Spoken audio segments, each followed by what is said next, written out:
Hello and welcome to the video everyone. If you haven't already seen it, I've covered a video on Lucas Baker and I'm just going to be covering all the main characters and analyzing over them and giving you guys all the details, where they fit into the lore, their affiliations and all the other important points. So if you are interested in this series, I suggest you check out the other videos as well to get a whole clearer of a picture of the story of Resident Evil 7. But anyway, let's just get right into it as always. Today, the character I'm going to be covering is Zoe. Now, there is not much known about this very curious character in Resident Evil, other than the fact that she is the baker's daughter. I think this character has the most mystery set behind her. She really gives you the Ada style impressions. However, there are hints and pieces towards her background or in the game, and I'll be here to take you through all of that. But please do note that I do think there are a lot of inconsistencies with Zoe, and I'll probably be pointing them out during the duration of this video.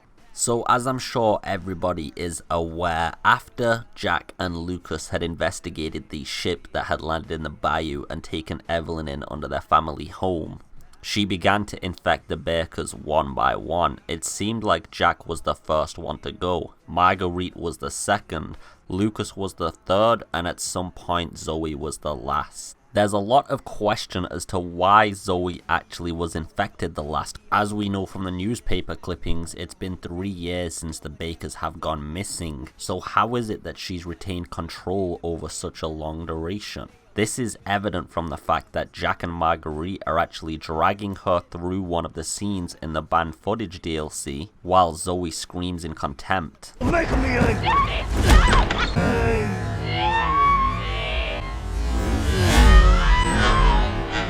If you look at this scene, you'll almost get the Ethan treatment, but from the daughter, as if she hasn't been infected. She's retained control over her human form. It's also interesting to note that Jack actually punches her, and this is another part of her story. It does seem like Jack had been abusive towards her and some resentment had formed because of this during the infection, and this is quite apparent from the hallucination scene where she doesn't seem to like her dad.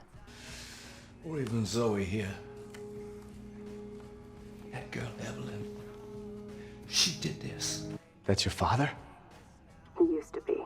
It seems after the initial infection of the family, when Evelyn was taking control, Zoe just wanted to escape. That much is apparent. This is obvious because in one of the phone calls she talks about using people already. You made it. You're the first I've ever seen make it this far.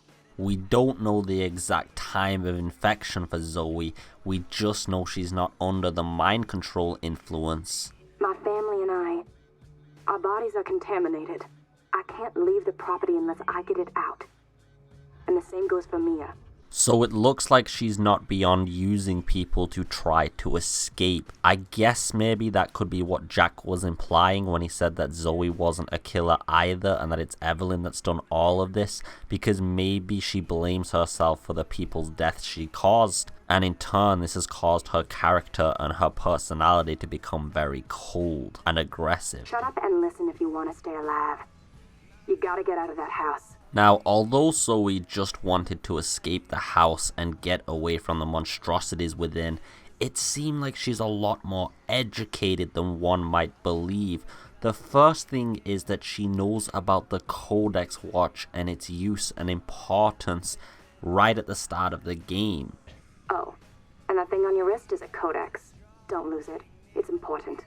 We can also see that the person who fixes and stitches up Ethan's arm at the start of the game as well is also Zoe. You can see the same foot apparel and pants that Zoe wears. And if you look at the floor during this scene, you'll notice it's the same carpet you'll see in the kitchen scene minutes later, meaning she had full access to the house this entire time. This kind of shows a little bit more of a sinister side or some secrets to Zoe that we were never made aware of, and this is further reinforced by the fact she doesn't tell you about Marguerite's abilities, and she doesn't even seem to care, actually taking in a little bit of sadistic pleasure. I just got done dealing with your mom and her fucking bugs. Wish you could have warned me. So sorry about that. Could this be Evelynn's control exerting over Zoe in small ways? I'm not so sure, because then she would have obviously not given you instructions to still help you out and progress. I actually think there's something darker to Zoe here a little bit, and we'll find out about that further on. Now, the scientific and codex knowledge she had is also very interesting to talk about. Where could this have possibly come from? I mean, if we're looking at the Bakers as a stereotyped family, they're a bunch of hillbillies in the middle of nowhere. How is it exactly that their daughter and son seem to be such smart individuals? Well, the son could be attributed to the fact that he got an engineering degree in school, and that isn't so far-fetched because the things that he builds are not the most complicated for a very talented kid. However, Zoe is creating serums based on proponents, which shows some very advanced medical knowledge. She also knows about a codex and its importance, which shows she also knows about the organization and the technology. Is it so far-fetched to believe that Zoe as well may have been in contact with the same organization Lucas was? Because if we think about it, Zoe and Lucas do seem to be attached. If anyone remembers the mirror scene in one of the first tapes released for Resident Evil, you'll actually see two characters that look like Lucas and Zoe together, and to be honest, they are looking quite close and intimate, and if we take the brother-sister relationship here into account, it makes sense that Lucas would care for Zoe, and maybe he used the sources he had to actually cure her. Maybe he had a soft spot for his sister after all, because although he holds her in contempt in some of his notes, he obviously had the capability to eliminate her or harm her and chose not to. I'm not saying they have the most healthy relationship, there just might be something weird going on here. But the information she has, I don't really see a particular way she'd have that unless there was another alternate organization involved in this and everybody has their own faction. The unfortunate downside to Zoe's final moments, however, are that regardless of all the educated and informed knowledge she had about the virus, the serums, etc., even going as far as showing that she knew about the time duration where the cure was useless afterwards, she still chose to get herself cured, didn't get killed by the calcification, which showed she should have been cured, but then even though she got cured, Evelyn still controlled her mind and somehow this calcified her. That's what we're led to believe. That's just the biggest inconsistency and plot hole. What the hell was that? It's her. Evelyn doesn't want us to leave. No! No! Evie! Please! Zoe? Evie! Zoe? Zoe! What the fuck?